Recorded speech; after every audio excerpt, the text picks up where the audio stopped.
Hello, welcome back to Yathra's kitchen. എന്തൊക്കെയുണ്ട് വിശേഷങ്ങൾ? പിന്നെ ഉണ്ടല്ലോ, ഇന്ന് നമുക്കൊരു കറി നോക്കിയാലോ. അതായത് ഒരുപാട് പച്ചക്കറികളൊന്നും ഇല്ലായിരുന്നു. അപ്പോൾ കിട്ടിയ ഒരു സംഭവം വെച്ചിട്ട് നമുക്ക് പെട്ടെന്നൊരു കറി വെച്ചേക്കാന്ന് വെച്ചു കേട്ടോ. അപ്പോൾ ഇതാ ഞാനിവിടെ 2 ബീട്രൂട്ട് എടുത്തിട്ടുണ്ടായിരുന്നു. പക്ഷേ 2 ബീട്രൂട്ടിൻ്റെ ഒന്നും ആവശ്യം വന്നിട്ടില്ല. നമുക്കൊരു ബീട്രൂട്ട് മതിയായിരുന്നു. കാരണം ഈ ബീട്രൂട്ട് അരിഞ്ഞ് വരുമ്പോൾ തന്നെ കുറേ ഉണ്ടാവുമല്ലോ. അപ്പോൾ ഇതെങ്ങനെയാണെന്നുള്ള ഒരു സംശയം കാരണം പിന്നെ 2 അങ്ങ് എടുത്തേച്ചായിരുന്നു കേട്ടോ. അപ്പോൾ അതിൻ്റെ തൊലി കളഞ്ഞെടുത്തതും 2 എടുത്തിട്ടുണ്ടായിരുന്നു. പക്ഷേ ഉപയോഗിച്ചിട്ടില്ല.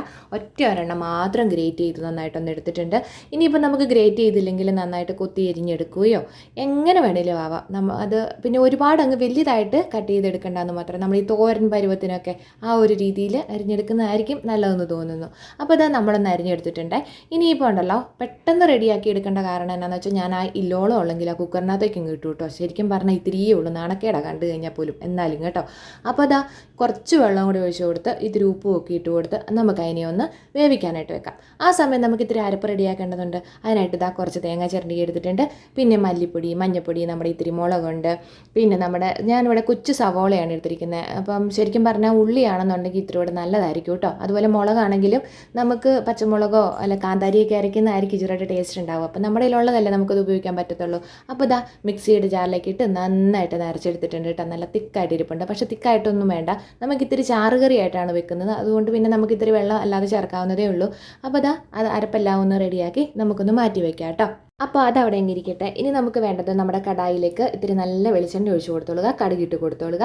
അപ്പോഴാണ് ഓർത്ത് അയ്യോ കറിവേപ്പില ഇല്ലല്ലോ എന്ന്. എന്നാൽ പിന്നെ അതിനെ അങ്ങോട്ട് ഒഴിവാക്കിയിട്ട് നമ്മൾ 2-3 എന്താ പറയുക ഉണക്കമുളകും കൂടി ഇട്ട് കൊടുത്തിട്ടുണ്ട്. ഇനി നമ്മുടെ അരപ്പും കൂടി ഇട്ട് കൊടുത്ത് അതിൻ്റെ ഒന്ന് പച്ചമണം മാറുന്നിടം വരെ ജസ്റ്റ് ഒന്ന് ഇളക്കി കൊടുക്കണം.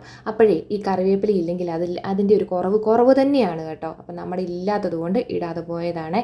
അപ്പോൾ ഇനി ഇത് എത്ര ദിവസം ഇങ്ങനെ പോകുന്നൊന്നും അറിയാൻ പറ്റില്ല. കാരണം നമ്മളൊക്കെ വെളിയിൽ നിന്ന് വാങ്ങിക്കുന്നതുകൊണ്ടാണ് കിട്ടിയാൽ കിട്ടിയില്ലെങ്കിൽ ഇല്ലെങ്കിൽ എന്നുള്ള ആ ഒരു രീതിയിലാണ് കേട്ടോ.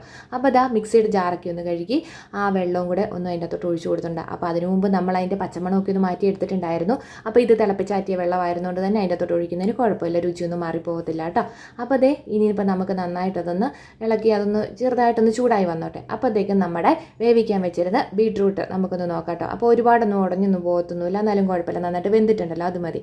അപ്പോൾ ഇനി ആ വേവിച്ച് വെച്ചിരിക്കുന്ന നമ്മുടെ ബീട്രൂട്ടിനെ നമ്മുടെ ചാറിനകത്തോട്ട് ഒഴിച്ചു കൊടുത്തോളാം കേട്ടോ, ഇട്ട് കൊടുത്തോളാം കേട്ടോ. അപ്പം ഉപ്പ് വേണമെങ്കിൽ മതി, കാരണം നമ്മൾ ആദ്യം തന്നെ നമ്മുടെ ബീട്രൂട്ട് വേവിക്കാനായിട്ട് വെച്ചപ്പോൾ ആവശ്യത്തിനുള്ള ഉപ്പൊക്കെ ഇട്ട് കൊടുത്തിട്ടുണ്ടായിരുന്നുകൊണ്ട് വലിയ കുഴപ്പമൊന്നുമില്ലായിരുന്നു, അത് നോർമലായിട്ട് തന്നെയായിരുന്നു വന്നിരുന്നത്. അപ്പോൾ അതേ നമ്മുടെ ബീട്രൂട്ട് എല്ലാം കൂടെ അതിനകത്ത് ഇട്ട് കൊടുത്തിട്ടുണ്ട്. ഇനിയിപ്പോൾ ഉണ്ടല്ലോ ലോ ഫ്ലെയിമിലിട്ടിട്ട് നന്നായിട്ടൊന്ന് ഇളക്കി കൊടുത്തുകൊണ്ടിരുന്നാൽ മാത്രം മതി കേട്ടോ.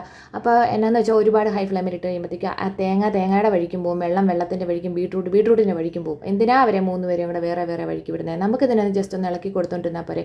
എന്നിട്ട് പോലും ഒരു കണ്ണ് തെറ്റിയപ്പോഴത്തേക്കും ചെറുതായിട്ടൊന്ന് പിരിഞ്ഞ് വരുന്ന അവസ്ഥയിലേക്ക് വന്നപ്പോൾ പെട്ടെന്ന് അത് ഓഫ് ചെയ്തിട്ടുണ്ടല്ലോ. വേഗം അതിനകത്തുനിന്ന് വേറൊരു നമ്മുടെ ബൗളിലേക്കാക്കി മാറ്റി വെച്ചിട്ടുണ്ടായിരുന്നു കേട്ടോ. കുഴപ്പമൊന്നുമില്ല, നന്നായിട്ട് തന്നെ കിട്ടിയിട്ടുണ്ട്. ആ കറിവേപ്പിലയുടെ കുറവ് തന്നെ, വേറെ ഒന്നും പറയാനില്ല. അപ്പം നല്ല അടിപൊളി ടേസ്റ്റാണ്. മല്ലിപ്പൊടി മഞ്ഞപ്പൊടിയും ഒക്കെ ചേർത്തിരിക്കുന്നത് തന്നെ ഒരു പ്രത്യേക രുചി ഉണ്ടായിരുന്നു. എന്നാൽ ഓവറായിട്ടൊന്നും പറയാൻ പറ്റുന്നില്ല. ഇത് തന്നെ കൂട്ടി കഴിച്ചാലേ ചോറ് നന്നായിട്ടുള്ളൂ ഞാൻ പറയത്തില്ല.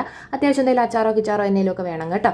എന്നാൽ പിന്നെ ഈ വീഡിയോ ഇഷ്ടമെങ്കിൽ ലൈക്ക്, ഷെയർ, സബ്സ്ക്രൈബും കമൻറ്റും ചെയ്യാനായിട്ട് മറക്കരുത് കേട്ടോ. അപ്പോൾ ടാറ്റാ.